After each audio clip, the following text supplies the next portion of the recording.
Hola, futuros ingenieras e ingenieros, bienvenidos a nuestro primer vídeo de introducción a los computadores. En este primer vídeo lo que vamos a ver es una introducción a la arquitectura 8086. Es el primero de 3 vídeos que se dedican a esto. Y bueno, en este primer vídeo lo que vamos a ver son los fundamentos de esta arquitectura, que básicamente es una arquitectura que se fundamenta en una máquina previa, en una arquitectura previa, que es la arquitectura von Neumann. Vamos a ver la arquitectura del procesador 8086 separada en dos partes, que van a ser la unidad de interfaz del bus, la Bus Interface Unit, y la Execution Unit.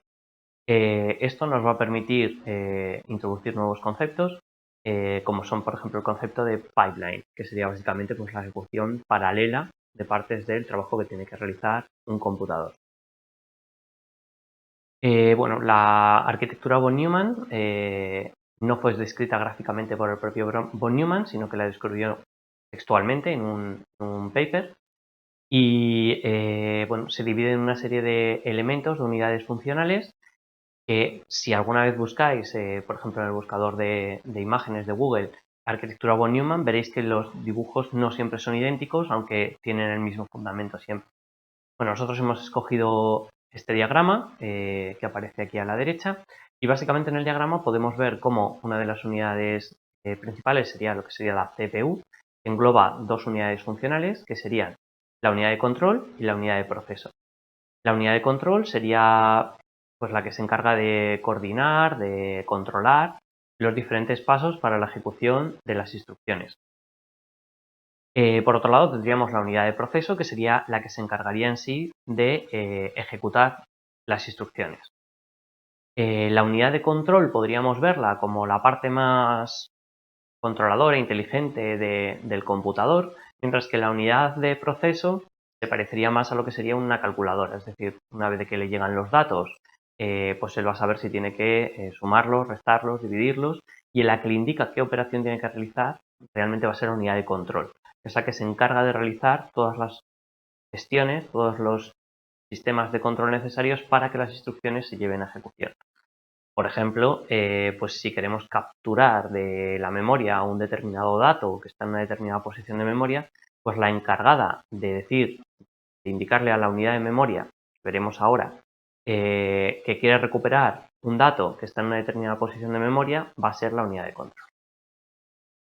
Además, asociados a la CPU suelen aparecer una serie de registros, dependiendo del diseño que veáis, pues veréis que esos registros aparecen dentro de la CPU o medio mezclados con la CPU como dentro y fuera. Y básicamente, bueno, los registros son básicamente pequeñas áreas de almacenamiento como pequeñas memorias. Generalmente se suelen organizar en bancos de registros, que serían un conjunto de registros, que básicamente, pues bueno, almacenan información en ellos que son útiles para, sobre todo, un acceso muy rápido a la información, ya que cuando tenemos que acceder a la memoria, vamos a ver ahora, la memoria principal del sistema, que es lo que conocemos en nuestros computadores de casa o de escritorio, los que tenemos, por ejemplo, portátiles, sería lo que conocemos como memoria RAM. Bueno, pues sería esta unidad de memoria que hay aquí. Pues en esta arquitectura, esta unidad de memoria, el acceso requiere que los datos caminen por ese bus que vemos ahí. Entonces, el problema que tiene es que tiene un retardo, tarda más tiempo en recorrer ese camino que si los datos ya están en un registro, es decir, están ya en la CPU. Bueno, como unidades, ya que hemos hablado de la memoria, otra de las unidades funcionales que tiene esta arquitectura es la unidad de memoria, en la que en esta arquitectura se caracteriza porque tanto las instrucciones como los datos aparecen en la misma unidad de memoria, en una sola unidad de memoria. En cambio, otras arquitecturas, como pueden ser, por ejemplo, la arquitectura Harvard, que es la que sigue nuestro móvil, utiliza dos unidades de memoria. Una de ellas para almacenar las instrucciones y otra para almacenar los datos. Bueno, nos queda por ver únicamente esta unidad funcional que vemos por aquí arriba, que sería la unidad de entrada-salida o sistema de entrada-salida, como viene en el dibujo, que básicamente lo que hace es posibilitar que el computador se comunique con los periféricos.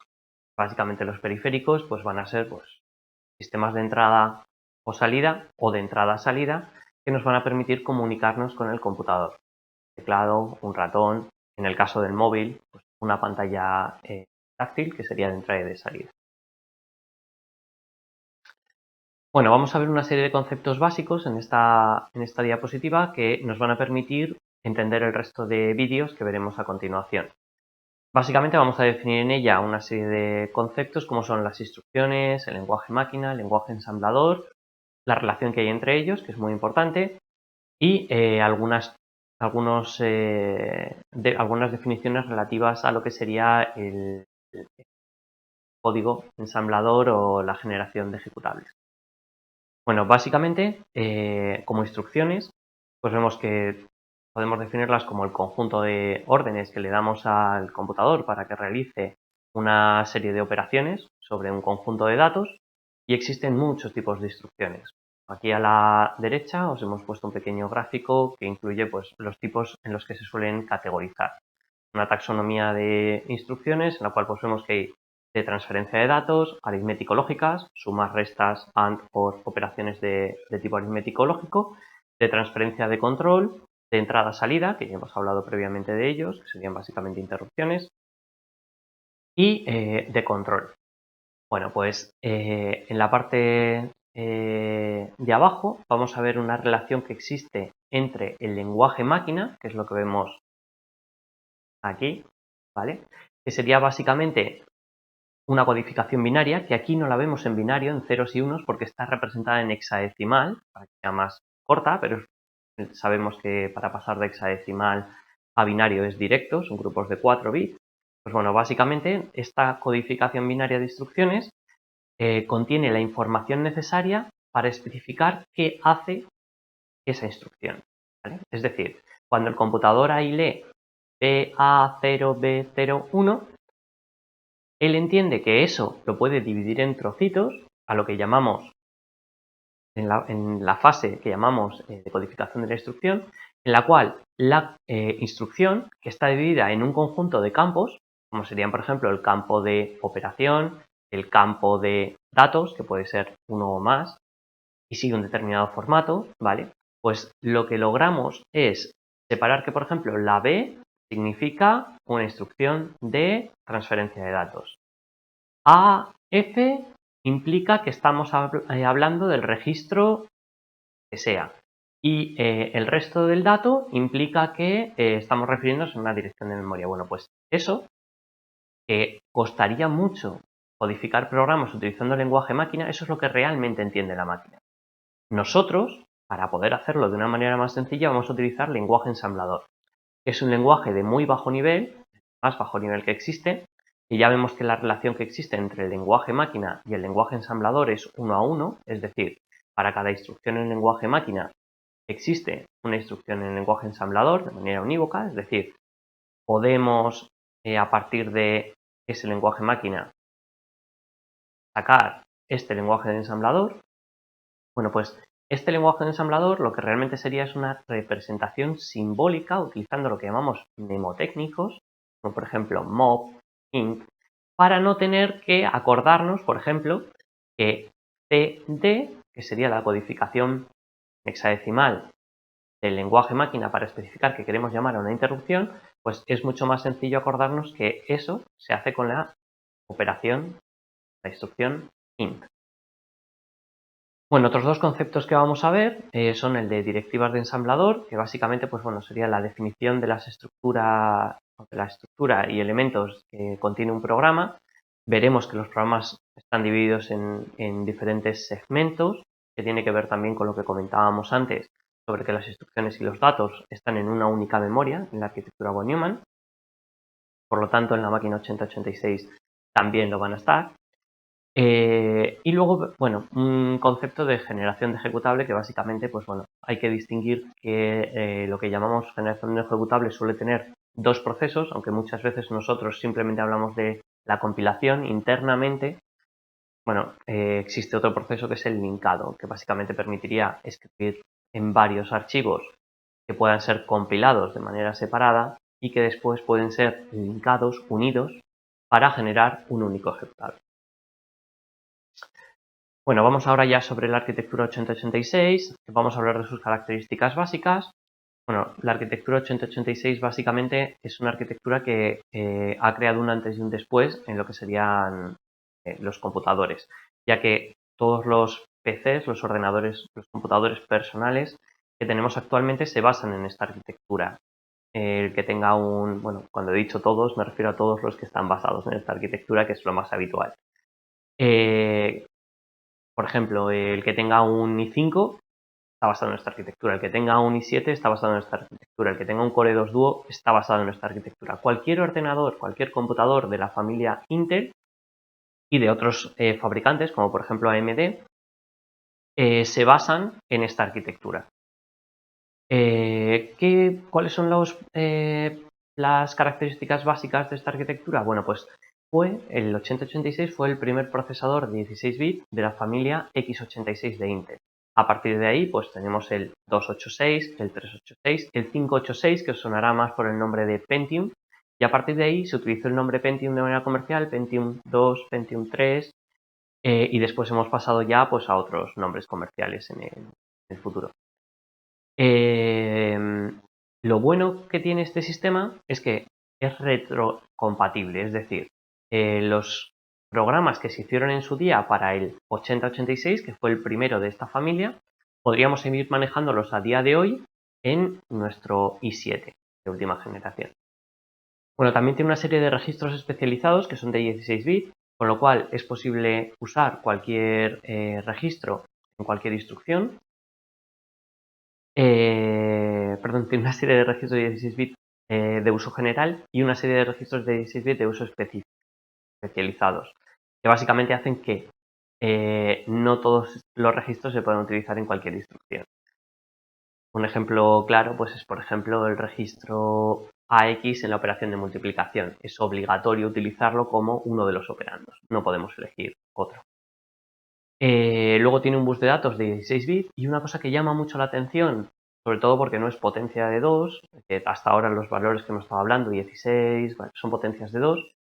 El bus de direcciones es de 20 bits, perdón. Con lo cual el espacio direccionable de memoria es de 2 elevado a 20 direcciones. Como cada una es de 16 bits, pues bueno, tendríamos un espacio de 1 megabyte. Básicamente, esto introduce una complicación adicional y es que si vamos a poder especificar en los registros direcciones y otras cosas de 16 bits, si queremos acceder a un conjunto de direcciones de 20 bits, nos faltan 4 bits.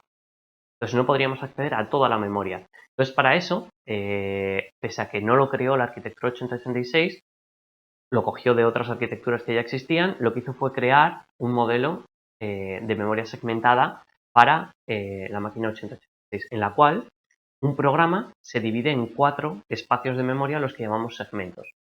Esos segmentos pues, son el segmento de código, el segmento de datos, el segmento de pila y el segmento de extra, que normalmente se suele utilizar para datos, aunque se puede utilizar para cualquier tipo de contenido adicional que no nos quepa en uno de los otros segmentos, ya que son segmentos de 64 bytes. Además, bueno, esta arquitectura introdujo lo que llamamos una arquitectura en pipeline, también se utilizaba previamente en otros sistemas, pero bueno, se introdujo en esta arquitectura de manera masiva, en la cual, pues bueno, sabemos que un computador, cuando se encuentra una codificación binaria en la memoria y sabe que eso es una instrucción, pues tiene que primero cogerla de memoria principal, que es lo que llamamos la fase de captura. A partir de ahí va a realizarse la fase de decodificación, en la cual en base a qué instrucción sea, la decodificará de una manera o de otra, es decir, la cortará, especificará qué quiere decir esa instrucción, si tiene que buscar operandos en memoria o no, ¿vale? Bueno, pues esta serie de fases, captura, decodificación, búsqueda de operandos y ejecución de la instrucción. Bueno, pues en concreto, la ejecución de la instrucción en esta arquitectura, en la máquina 8086, con el resto de fases se pueden paralizar. Es decir, podemos estar ejecutando una instrucción mientras capturamos la siguiente, por ejemplo. Bueno, esta arquitectura en pipeline de la que estábamos hablando es posible porque existen dos unidades separadas, que serían la unidad de ejecución, por un lado, que sería la que puramente ejecutaba, como ya comentábamos antes, las instrucciones, y que básicamente está compuesta por la unidad aritmético-lógica y una serie de registros asociados, y la unidad de interfaz con el bus, o view, que que básicamente es la que se encarga de capturar las instrucciones de memoria y colocarlas en esta cola de aquí que vemos, se llama cola de instrucciones o también conocida como cola de prefetch, que básicamente, bueno, en la arquitectura 8086 tiene dos posiciones más, ¿vale? Sería de 6 bytes y básicamente nos permite que la VIU, la unidad de interfaz con el bus, capture de memoria principal instrucciones, las deje aquí, de manera que cuando la unidad de ejecución necesita una instrucción, no tiene que pedírsela a la VIU, sino que simplemente coge la primera que anda pendiente, la cola de instrucciones y la ejecuta. Eso permite que puedan trabajar en paralelo una y otra sin necesidad de tener una sincronía entre ambas. Bueno, esto posibilita que la arquitectura, lógicamente, haga que el computador vaya más rápido. Bueno, pues muchas gracias por atender la presentación y nos vemos en el siguiente vídeo.